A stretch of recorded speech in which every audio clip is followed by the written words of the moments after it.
not that prominent when you're thinking about facilities and leasing space or buying space for that matter, specific to labs. But today we're going to talk about decommissioning and lab closeout.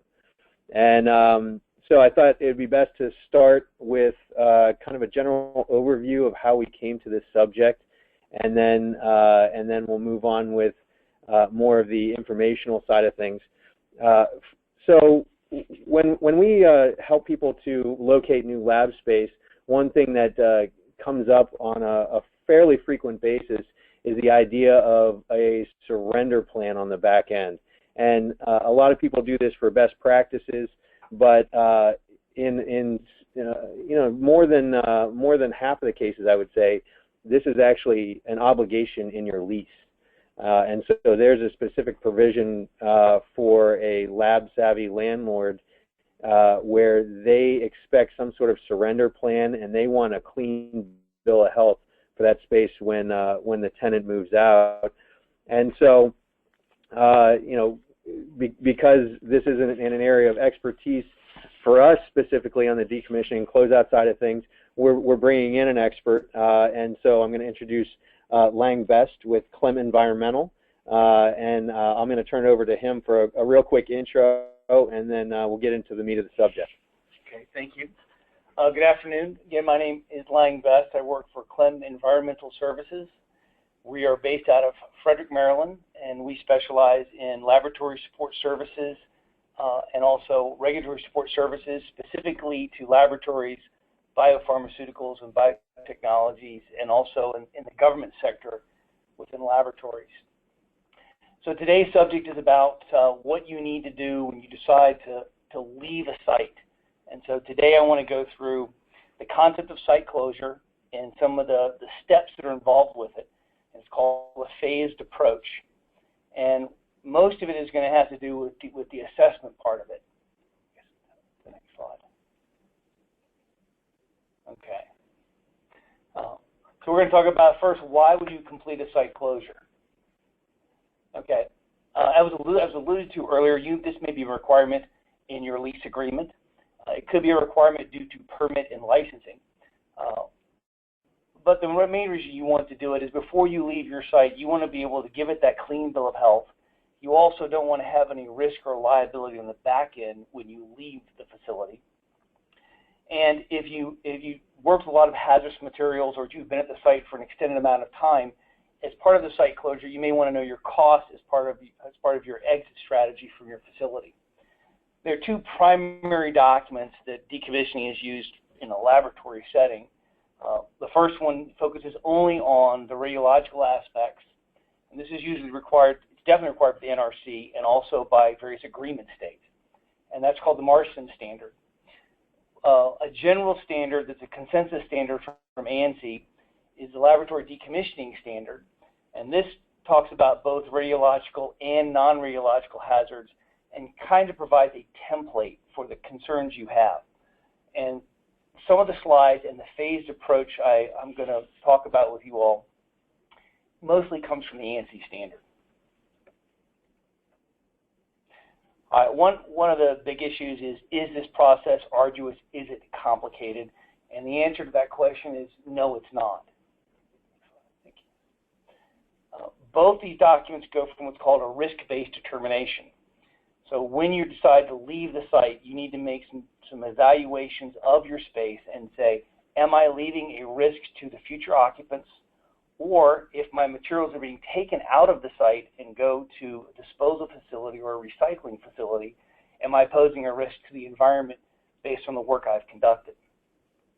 The word decommissioning is often used in various aspects, but within this guidelines that I'm reviewing today with you all, decommissioning has a very specific terminology. And so what most of you are going to probably go through if you're doing a like-to-like transfer in space is going to be more at decontamination. Decontamination is when you are going to deal with the hazards that you brought on site and that you worked within the facility. Decommissioning comes into play is if you're going to alter the structure of the facility or tear down the building. If you just, after your assessment period, if you determine that you are not really going to leave any hazards behind due to your operations, you really don't have a decommissioning or a decontamination process. You really just have a site cleaning and preparation. Next slide, please. All right. So within the standards, it's a phased approach, and it's within 4 phases. The first phase is the assessment phase. Second is going to be your actions.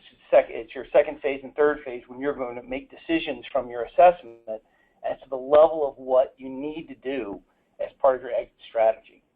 And the fourth phase, once everything is done, is essentially documenting this so that you have something that shows the status of the facility when you leave.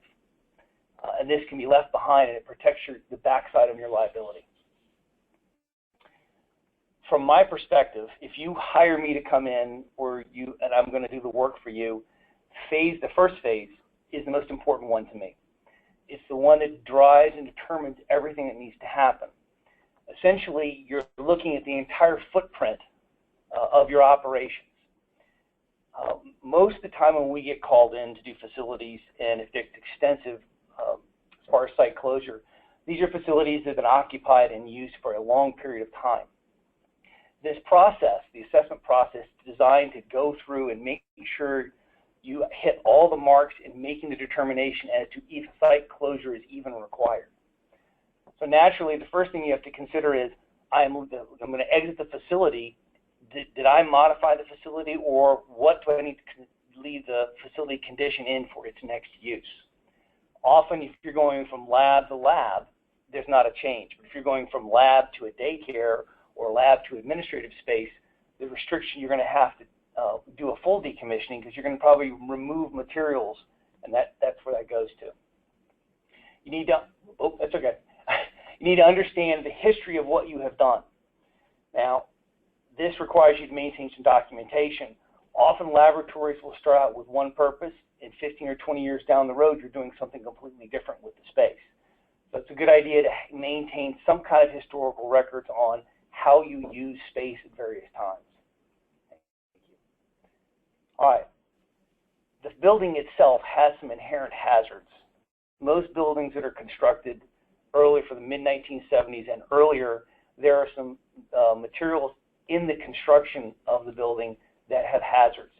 If you are responsible for that, you need to take into consideration the building hazards itself. If you've decided to go in and remodel some space and you're going to tear out casework, walls, HVAC, change roofing systems, you're going to have to possibly consider the generation of hazardous materials from building materials.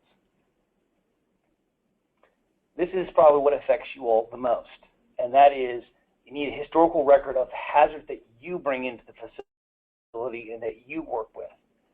Hazardous materials inventory is always a good place, and not just current material, but also material through the life of how you the facility. You also want to make sure that you document how you use the material. Do you have aerosol production, surface contact? Could it be gone through the ventilation system and deposited on the roof or on the outside ground? Did I install some outsourced storage tanks? Did I have outside operations? We like to look at all of your hazmats, which would be biological, chemical, radiological. We want to look at your waste manifests, your waste storage areas, maintain all your incident reports from past spills and accidents. That gives us an idea of where to look, kind of clues. There are public documents that can be looked at, and of course we're going to want to review any kind of permits or licenses you have, because that'll give us a good indication of how you use material. Lang, if I could just stop you there, and I think you're going to get into this in a little bit.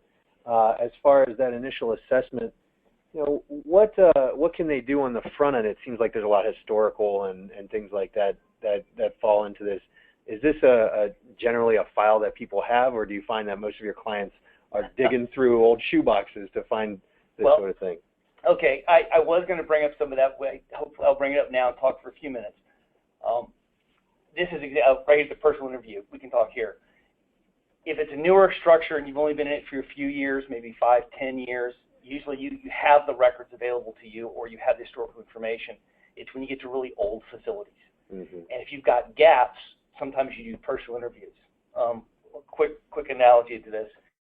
we were asked to do an animal facility that was constructed in the 1960s, and they only really had records from the 80s to current. And so we actually had to go to some interviews and find people who had worked there, and we eventually found someone who was there at the commissioning of the facility and was the manager of the site from early 1960s to the mid-1970s, and he was retired. And as a result of that conversation, he was able to tell us exactly what was going on, what materials were used, and therefore it significantly reduced the requirements we're going to have to do for closing the site. Right. Does that answer your question? Yeah, definitely. That's helpful. All right. Well, and we will use personal interviews to get better knowledge of how operations were conducted, and again, if we need to fill in gaps. The last part of a site closure assessment will be a detailed physical inspection. We want to walk the site, look at everything. If you're going to be tearing structures down, we want to look at those structures beforehand. Again, older facilities, you can kind of look at the materials and get an inkling of where you need to go. Once you complete all those elements of site assessment, you can then develop a scope of work or a surrender plan, an operational plan, and in there you'll list out the potential hazards you have of concern, and you'll begin to develop some cost estimates, how much lead time you need for closing the site, and you can develop what's called a survey plan. What type of survey techniques do I need to go through to find out and to verify if I have a hazard on the site? Just because you work with hazardous materials doesn't mean you left hazards behind. So, Lang, I'm going to ask you a difficult question, and I warned you about this, but generally speaking, in brokerage, when we're trying to help people evaluate one site over another, and then put an all-inclusive financial analysis together, one of the things that drives that is cost and timeline. And so you mentioned them here, and how are some? I know you can't give me an exact. Oh, this is how much this costs. But what are some factors that go into developing that cost and timeline? I'm assuming it's complexities and how much information is readily available, that sort of thing. Correct, and that's the purpose of the assessment is to be able to do that. But you are right. If we go through and we conduct an assessment, and we've determined that you had some mercury spill 5 or 10 years ago, you worked with risk group 2 or 3 agents, and you use radioactive material, we can look at that and get an idea of how much lead time we need and how much cost and impact we'll be able to provide. So the radiological issue, you're going to have at least possibly 180-day lead on a radiological assessment and release by the state. The state has the authority to hold a release document for 90 days for evaluation. So you would have to start that process far in advance of your leave date. Right. The biological, if you based on what you're doing and how you're using it, if you're doing a simple wet down process because you have low risk agents, you do that a week or 2 before you leave the site. Mm-hmm. It just has to be cleared. So the cost of that is really looking at time and materials, and you can lay all that. You can lay these timelines, and you can lay the material cost and the sampling requirements, and you can actually develop a cost for somebody. Good. Okay. Does that answer your question? It's a helpful framework, yeah. Okay. All right, next slide, please. Thank you. Okay, well, we'll go quickly through this because I know most of you probably are not dealing in this, but if you do remodel a space and the building is, 1970-ish or before, there are some inherent hazards inside the structure that I just want you to be aware of. Okay? I'm not going to go in great detail. You all can come back and look at these later if you'd like, but fire protection systems, there's hazards associated with some of the exit signs. The various smoke detector systems have radioactive material in them. There's requirements for recycling for various types of hazardous metals that are used in battery backup systems. Old casework, often there'll be mercury contamination behind the casework that's been there for years that has been missed. Various types of soapstone may have asbestos material built into it. If you have refrigerators or freezers, based on the age of the equipment, you may have to worry about ozone depleting agents and materials. Did you conduct electron microscopy? There's non-licensed radioactive material involved with that. Alpha components mainly, which is actually the more toxic variety of material and a greater concern to the general public. Various types of flooring, asbestos is the most common. Even if you replace your 9-inch tiles, you may have asbestos mastic underneath. And so you've put non-asbestos tiles, but you still have the asbestos underneath. And if you're doing remodeling, you need to test that to make sure that that's taken care of before you cause any contamination incidents. Fume hoods, especially old ones, you have lead cup sinks often involved. What did you use? Could you have storage of hazardous materials inside them, shock-sensitive materials? And also old plumbing systems inside the pipes could be an issue, chemicals or radiological materials, and then outside the pipes in some of the bends and turns with asbestos mud was common. And so you need, if you pop casework or old plumbing, you need to be aware of that as well. Cold rooms, again, by some size, you may have ozone depleting materials, and kind of a thing we run into, unfortunately, is mold. Just a side note, please don't store any paper-based products in your cold room. It promotes mold growth, and it can get involved in your condensate lines and your coolant systems, in your coils, and it just, you have to do a lot of decontamination associated with that. In-house vacuum systems where you've got a centralized pump. Anything you suck into the vacuum system potentially contaminate the piping, the whole tank, your oil. We often have to check that for radiological and chemical concerns. And older buildings, almost all of the switches that control HVAC are mercury-based switches. So if you're taking out units or switching out units, you're actually you have mercury issues you need to worry about. All right, so what are some of the actions that you may need to take as part of your site closure? Okay.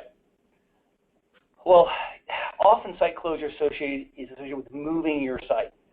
So before I even get involved or I come on site to do any type of phase 2 or phase 3 work, you're going to need to remove all of your material off the site. And often your equipment has already come into contact with hazardous materials. So you're going to need to have all of your hazardous chemicals, agents removed. You're going to have equipment removed. You're going to have your equipment decontaminated before you take it off site. If you're getting rid of equipment that has hazards inherent with it, you need to take care of that. So essentially, when I come on site, I am going to I'll begin the phase 2 part of this, which is now assessing from the phase 1, it told me what your hazards of concerns are. So now I want to measure, is that hazard on your site? So from a radiological standpoint, I'll do assessments through various metering techniques. I can take smear samples on surfaces for various chemical compounds. If you had outsourced operations, I may have to do soil sampling. I can do various types of testing for chemical agents through air sampling devices. And from those results, I can make a determination as to whether it stops there and it's over, or we move on to needing to do some decontamination or remediation. So phase 2 is, do I even need to go further? And a lot of times you don't have to go much past phase 2. If I have contamination, my goal is first to remove it without destruction. That would be decontamination. And if I can't remove it to decontamination, I'm going to have to move it through remediation. Both these processes have the potential to generate a hazardous waste as part of the process, which would just be part of the built-in cost structure of doing the work. Next slide. So if I do remediation, I may actually have to then do destruction to various components, and this gets into the facility hazard concerns you need to know about. If you are tearing things apart, just as a side note, you've got your construction material, your demolition. There are rules outside of this that have to do with the recycling component of the materials. So any construction materials that are hazardous get removed first, and then you would do your normal construction, destruction for construction, and then you would collect that for various recycling. Also within the phase 3, which is kind of all the work going on at the site, the physical work, you started out with a known hazard and you had some testing, you've remediated, removed it. Now you want to find out, did I successfully remove the material? So you may want to have a validation step involved with that. All right, so we've done all this work, and what am I going to do with all this information? Well, essentially phase 4, which is the report writing, is taking everything from the beginning to the end and putting in a single document for reference that lists out all the steps that were taken, all the procedures that were followed, all the results that were gathered, and then providing you essentially a clean bill of health at the end of it, saying the facility has been left in the following condition, and you can now leave with confidence. To sum up a few things you may want to consider, if you're working with hazardous materials, you need to think about how those materials were used and have I had an impact on the facility or the environment. The level of effort you're going to put out is based on how you use the facility, what materials you used, and how you need to leave the site. This is a regulatory specific concern in some instances, and it's also a lease expectation. I would always think about doing this sooner. If you know you're going to leave the facility in a certain time frame, don't delay. Often people put together what's called move committees. When you put the move committee together, go ahead and have a component on that as how am I going to release the site and get that process started as soon as possible. Start protecting records. Every year you have to do a chemical inventory for laboratories for Montgomery County Hazardous Materials Use Permit. Maintain those records. Just keep a copy of them so when someone like me comes on site, I've got the whole history of the chemicals used at the facility, not just the ones that have been used recently. And again, if you use a phased approach in this, you may stop at phase 2. You may only go to decontamination versus remediation. You're able to systematically make a determination on what's best for your site and facility to make it cost effective. And again, please make sure you leave enough lead time to let the process be done correctly so it's not, oh my gosh, we're out of here in 30 days. I've got to develop a surrender plan and get it done. So you would say a safe lead time, obviously if you have radiological materials, it's a little bit longer because of the hold time that you could potentially incur with the state. But what's a safe window of time to get this started if you had to just rule of thumb? There is, that's good. I'd say about, based on what your hazards are, probably about a week to 2 weeks before you actually have to leave, because the reality is we can't do our work till the facility is completely cleared. But from a radiological standpoint, usually radiation, you want to keep radiation as small footprint as possible, and typically those areas now are isolated, so you can get those cleared first. So if I was organizing this, I'd clear radiation first, go get those sites cleared while operations are still going on or you're prepping for your move. During the assessment phase, when it talks about surveys, that can actually be done while operations are going on. You don't have to have the site empty for that. I only have to have the site empty if I have to do decontamination or remediation. So from a radiological standpoint, depending on how extensive your license, you could be anywhere from 100 to 180 days. For the rest of that, if you do a good job on the front end with the assessment, you're probably looking at 2 weeks to a week. Okay. But the facility has to be, everything's gone. It's got to be just only fixed equipment. Right. Right. Does that make sense? So it benefits the tenant or the occupant to get in touch with you as soon as possible. I guess call it 6-month window, just to have the initial kind of conversation about it's gonna entail, just to make sure you're checking all the boxes, and then you can develop the timeline from there, as you said earlier in the presentation. And the phase 1 can be done anytime. Yeah. You don't want to do it too early, but it can be done anytime, and it does not impact operations what's going on, because it's essentially it's an assessment from documents and what you can see visibly. What impacts the area is when you get to phase 2 and phase 3, the facility has to be at least in somewhat of an empty condition based on what you're looking for. Right. Okay. And typically, a facility is not going to be completely empty until about a week before you're gone. Right. Okay. That's helpful. So, not a shameless plug here, but this is really material. So Clem does other services. Do you overlap those services with this surrender? Is it a more seamless approach if you have an existing client where you can then, because you have a history, what's happening in there and that sort of thing? Correct. Many of our decommissionings are from our standard clients, so we have an idea of their use history. We provide on-site support services. We also can assist people in the move. We move hazardous materials from one location to another, so often we will get pulled in when they're even considering the move. And that's when we start talking about historically about decommissioning and what's required. And when we begin the conversation, because they've asked us to come help move some lab equipment, or they've asked us to come move their hazmats from one location to another, Right. or they've asked us to come help pick up their medical or hazardous waste or radiological materials or radiological waste. And that's what often starts the conversation for us. Yeah, that makes sense. Well, great. Hey, thank you to our listeners. Please, you see the contact information there on the screen. Please feel free to follow up with any questions. And we hope this has been a great resource to you. And we look forward to talking with you here soon.